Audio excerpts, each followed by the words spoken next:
haven't gotten to them yet. And switch the outdoor white balance up to 0 from the -3.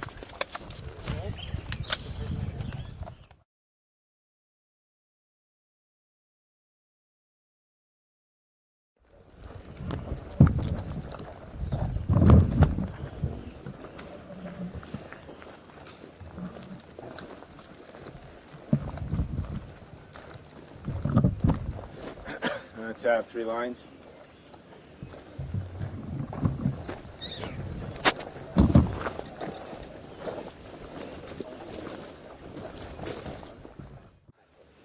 Okay, everybody, neutral ready, weapons out. And from here, on the command of up, again, you're going through 1 and 2 steps. And always engage. Work the trigger if you're extended. Back, check, and back. Ready. Up! Work, work, work, work, work. And back. Up!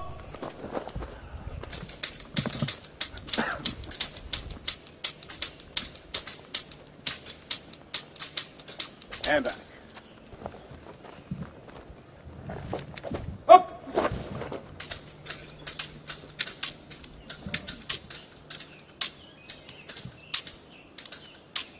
Minus. Plus. And back. Okay, from here, going down to kneeling and standing. Exact same principles as with the long gun, only we're making a little bit of an adjustment. Here, our entire body is always going to be facing directly forward. So from here, I'm completely squared off. I have to land kneeling. What's the first thing I do? Weapon down. Weapon comes in. Okay, so the hand got so long, we have to bring it down. We bring it back in to this point. Where our hands merge, this is where the weapon comes to. This is its launching point for the point. This is where it comes back into. To go down to kneeling, exact same principle. My shooting leg drives right down to the ground. The knee drives to the ground. And my support leg steps in. In close, both my knees are facing forward, directly at the thread. I'm still squared off, sitting back on my heel, and from here now, repoint. Time to get up. 1, 2, 3. 1, 2, 3. 1, 2, 3. Eyes forward. Up!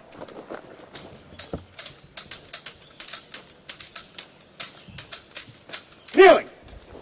Weapon, body, weapon. Make sure you're low. Sit back. Butt on your heels. Both your knees are facing straight forward. Straight towards the thread. Be compact, nice and small. Your upper body is still squared off. Perfect triangle with your arms. With your chest as the base. Make sure that your support leg, the one that is vertical, is perpendicular to the ground, not angled out or in. Up! Weapon, body, weapon. Threads to either side, 90 degrees, either left or right. Something catches my attention left. First thing I do is what? Look. At the same time, what happens to my weapon? Comes in. Identify that I have to turn. How do I turn? Towards it. Forward. Forward. And back out. 1, 2, 3. 1, 2, 3. 1, 2, and 3. Make sure that when you're turning, you're not arcing.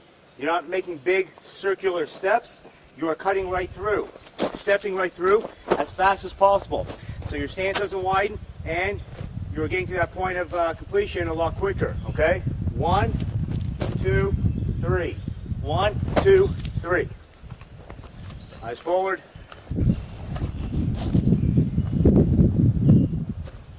Up!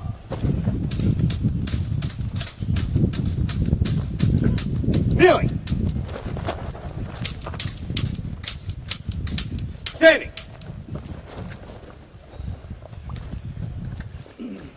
Keep every single part of what you're doing effective. My weapon is always parallel to the ground. Always getting ready to punch out and to fire. Okay? So when I'm coming out, it's parallel to the ground. When I bring it back in, I don't do this. Alright? Here and here. Look before you turn. And when I turn, direct movement. 1, 2. 1, 2. 1, 2. 1, 2. Okay? threat 180 degrees behind me. Something catches my attention. First thing I do is what? Look. I look as much as I can. Weapon comes in. I cut in a straight line. I don't arc all the way around. I simply cut in one straight line. 1, 2, 3. 1, 2, 3. 1, 2, 3. 1, 2, 3. 1, 2, 3. Nice and quick. Eyes forward. Up. Right. Left. 180 right. Okay, very quickly we are going to look at reloading and clearing malfunctions under stress. All these same principles apply to the long gun, all right? We just didn't want to make it redundant and cover both, so we're going to do it with the handgun now. First off, again, I'm engaging. When am I going to identify that I have a problem with my weapon, such as an empty or a malfunction? Okay, that's the only exception is if we have a failure to feed or a failure to fire. Okay, I jam one, where when I look at my chamber, everything is locked, slide is forward, and when I go to shoot, that's the response that I get, if that, okay, without the click. I get mushy trigger, I don't get, it doesn't fire. Other than that, every other problem I'm going to have with the weapon, I'm going to be aware of it. How? Visually, because as soon as I finish to fire, I check. All right? So first off, let's start with reloading. What's my visual indicator? Slide is locked all the way to the rear. I have full visual acuity of the chamber. I can see the, again, the ejection port. I can see the chamber. I can see the top of the magazine. I finish to fire, or in the middle of firing, I saw you don't get a response, I check. What do I have to do next? You have to assess what it is. I have an empty. That's what I get. All right? All right. I'm going to break this down. First of all, as far as our body position, we do whatever is conducive in that moment in that fight. In training, when we have an empty, we always go to kneeling. All right? So that we're always working to be dynamic, always make life complicated for ourselves. So we're always going to go down to kneeling. Okay? Identify that I have an empty. I know I'm going to go down to kneeling. With that now, what do I have to do? So am I reaching for a new mag now? And then doing what else? And then dropping the mag like this? Okay. Everybody here has been shooting for long enough, so I know that the majority, if not every single one of you, have at some point in time in your entire shooting career, at the very least once, experienced where you went to eject your empty, you hit the mag release, and the mag did not come out. Am I mistaken? Is there anybody here who has never experienced that? Everybody here has. The amount of shooting you guys have done, everybody here has experienced that at least once. Okay? What happens to this weapon when we fire it? What happens to it? It's hot. It gets hot. What's that going to cause? Expand. Things are going to expand. You might even get dirt in there. Who knows what can happen? All right? So I'm now in the middle of the gunfight. My weapon comes up. I begin to squeeze the trigger. I'm shooting. All of a sudden, I don't get a response. I check. I'm empty. My threat is still shooting at me. Last thing that I want is to be here, where I'm trying to eject the mag. I already have my new mag in my hand, and this mag isn't coming out. And it's jammed in there pretty good. What do I have to do now? Now I got to come back in from here and try to pull it out. How much time am I wasting? Well, in a matter of a fraction of a second, how many rounds can he send at me? That could be the end of me right there. We take nothing for granted. We take control of everything. Every single thing that has to happen, anytime I have the ability to take control and ensure that it gets done, I do that.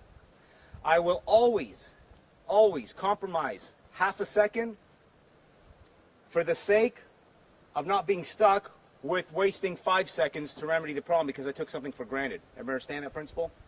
So from here, I check, I see that I'm empty. I have to go down. This hand, as it is, my supporting hand has to disengage, reach for the new mag.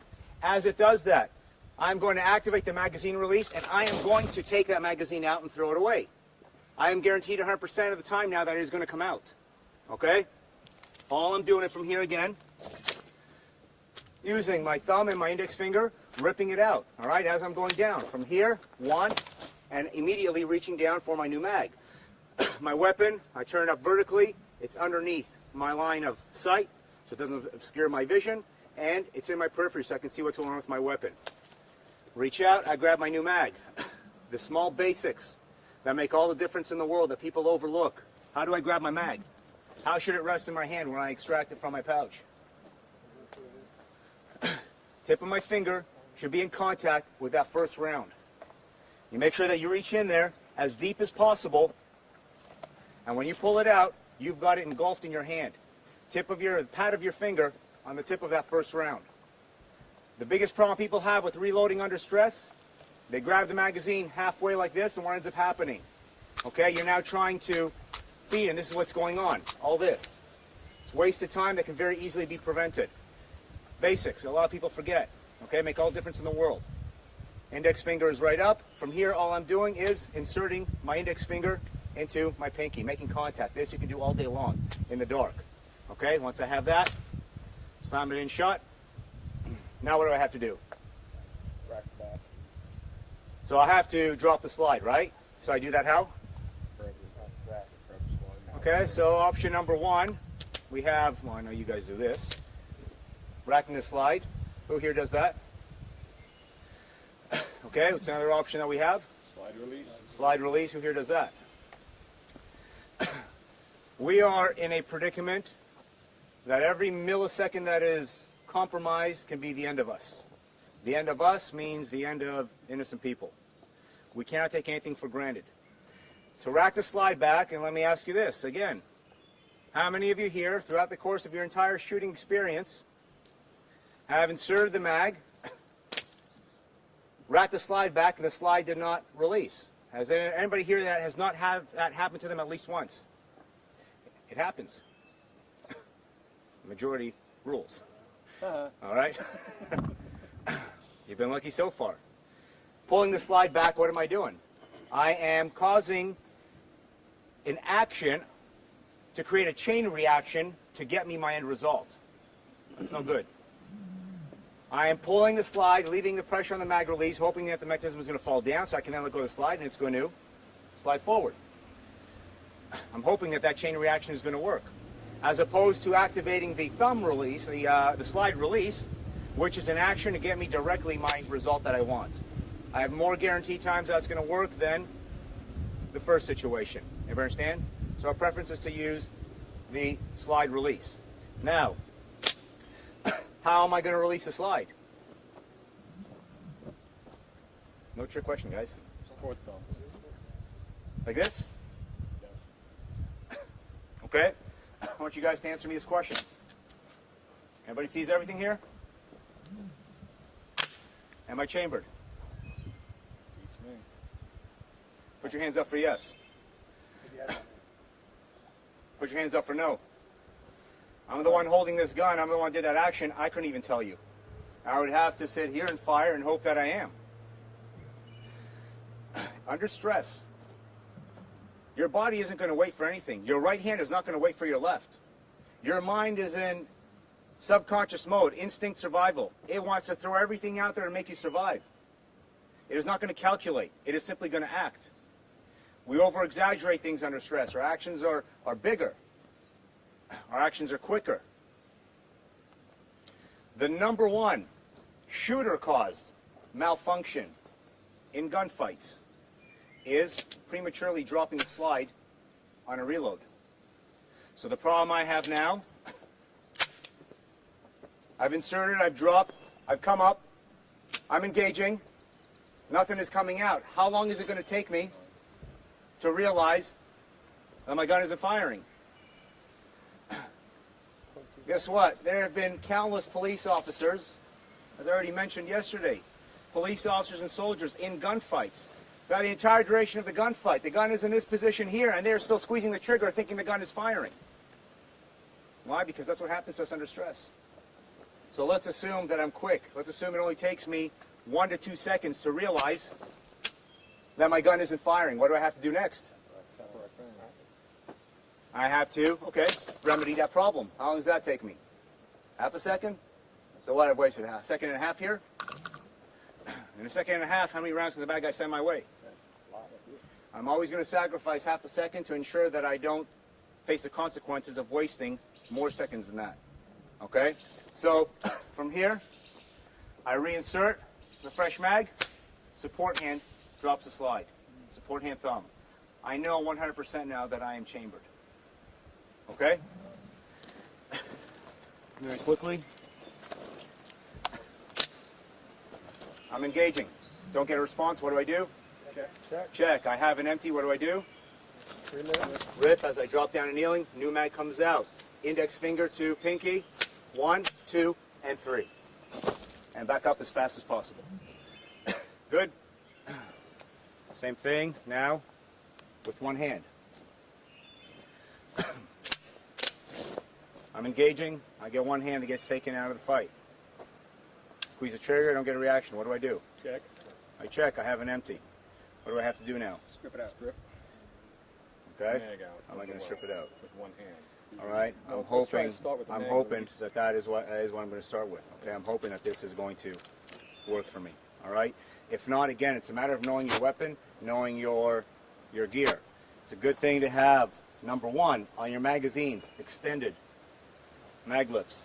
Okay, so you can catch them on things to pull them out. All right. Also, with that, places on your duty belt or anywhere on your gear that you know you can actually catch the magazine on. All right, and release it. So either it came out for me this way here, or I had to use somewhere else to release it. What do I do next? Kneel. Okay, again, kneeling, like I said, tactically, it's an assessment call. If that's the right thing to do at that moment. In training, we go down to kneeling, always remain dynamic. Okay? I'm going to stay standing right now. Where should I put the gun now?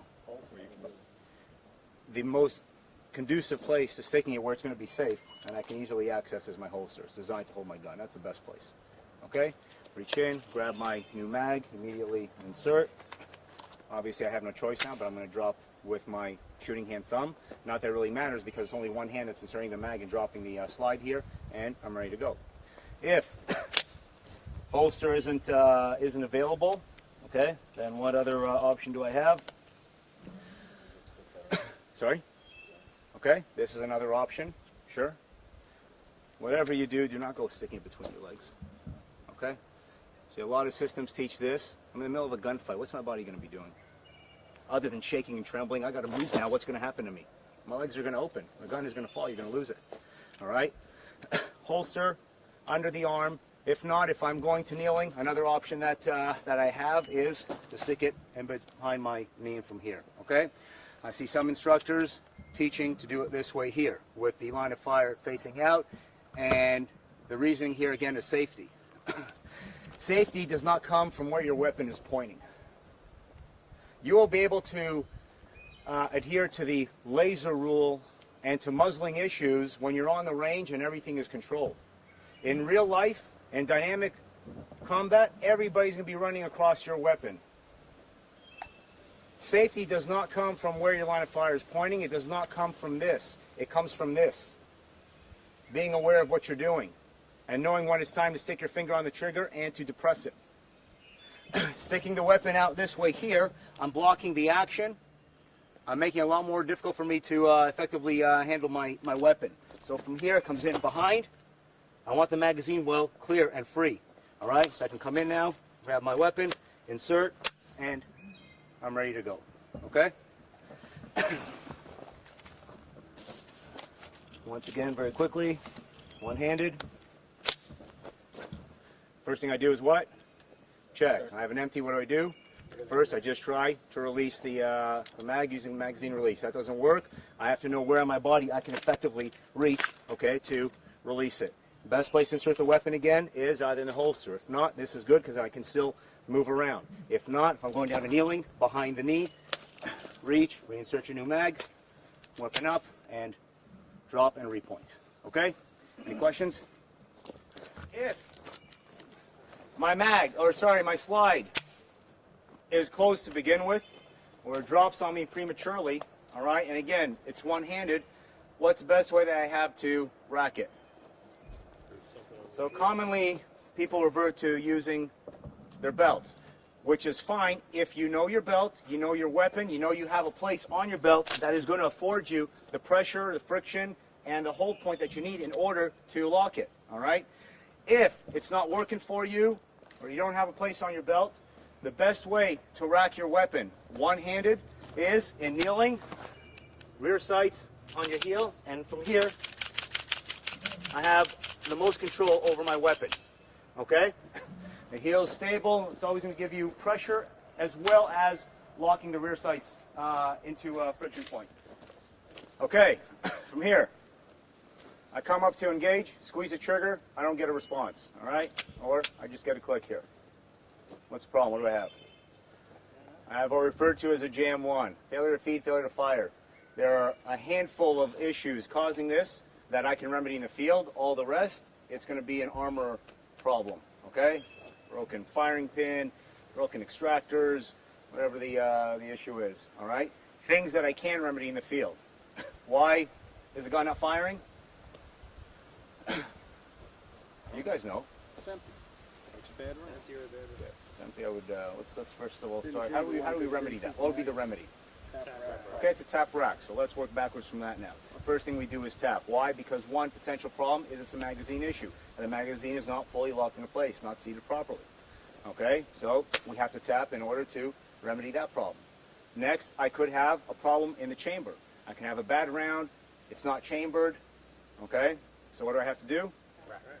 I have to rack. All right, I want to just very quickly talk about racking. I'm assuming everybody here racks overhand? Yes? I'm mistaken? Anybody here rack any other way? Pinch. Slingshot? Yep. Okay, that's the way that we prefer. First of all, again, what is the rationale behind this versus this? Genetically inferior people. Okay, so sure, more meat on the weapon. Okay, it's supposedly a gross motor skill. Okay, if you want to microanalyze things, then technically you can debate that this is more of a gross motor skill than this. But realistically, for practical purposes, there's not much of a difference. These are just as fine motor skills, one or the other. All right. Some of the biggest problems that we have with overhand gripping under stress. Again, what is it that I need to be grabbing first of all? Slide. The slide. What is it that I don't want to be grabbing? Ejection port. Okay, I don't want to cover the ejection port. What else do I not want to be grabbing? Trigger. I don't want to be grabbing the frame of the weapon here, which happens a lot. I'm under stress. My hand is simply going to shoot to here. I have one hand, entire hand, grabbing the frame. Okay, I might be giving myself a problem to properly rack. Okay, with that, how quickly do I want my weapon out there? Quick. My gun, as soon as I've tapped, as soon as I've inserted the magazine, my gun is already doing what? It's already driving forward. How many of you here, and I know that more than enough of you have already had this, that you've done your action nice and quick, you go to shoot out, and you miss your slide? Is there anybody here that has never done that in the entire years of shooting? How long have you been shooting for? One time. You've been very lucky. Again, the majority here have. It happens. It's happened to all of us at some point in time. Okay? Under stress, my right side is not going away from my left side. This way here, I have a tunnel. That tunnel has an opening that is conducive to the direction of flow. Okay, I got to make sure that I'm catching the weapon in time. This way here, number one, yes, I've got minimal hand on my weapon. If I happen to grab the frame, I have more hand driving forward than hand holding the slide. So hopefully I will power my way out of that problem. I will only be grabbing the part of the weapon that I need to be grabbing, which is back here, not covering the ejection port. Here, my hand comes into, the weapon comes into my hand. I have a flash of a second here that I'm stopping it. My tunnel is this way as opposed to this way. So hopefully it gives me an extra fraction of a second to make sure I get that grip before I unload, okay? Push the weapon out, all right? So this is our preference, the slingshot, okay? Again, you do what you want to do. And from here again, I check, slide is locked forward. Ejection port is closed in place. What do I have? Jam 1. How do I remedy it? Tap, rack, and back out, okay?